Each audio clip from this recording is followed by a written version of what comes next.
increasingly what we're seeing is that CSR is kind of who we are in successful organisations. They're in a world where you have to get your messages and your point of view to spread in people's networks.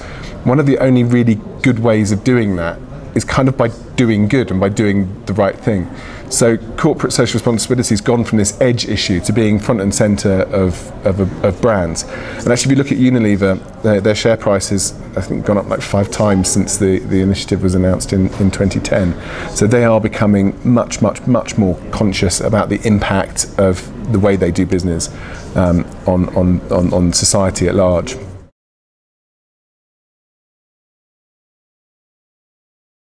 The talk that I gave was sort of started off by saying that as a creative community, if we want to be properly creative, you need to be critical. Critical thinking is the beginning of creativity. If you don't think something can be better, you'll never come up with that better thing. And yet we're strangely uncritical about technology. We're uncritical about the darker implications of technology disruption, for example. Large organisations that no longer exist being replaced by ones where there's a one-off payment to the founders of a company that doesn't make any money. That is having a negative impact on the median income in developed countries. So you're seeing government shrinking. At the same time, brands aren't able to communicate as effectively in traditional channels because of the proliferation of media caused by digital.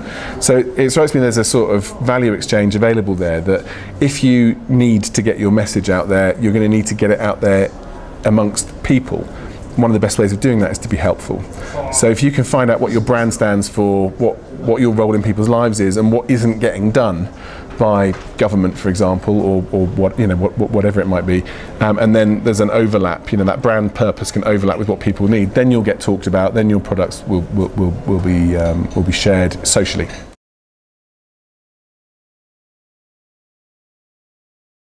The maths performance in South Africa is shocking, and it's interesting actually because if you look at Kenya, they've got a really sort of fast-growing technology industry there. Big, people, a sort of app industry developing. Mobile technology is really working.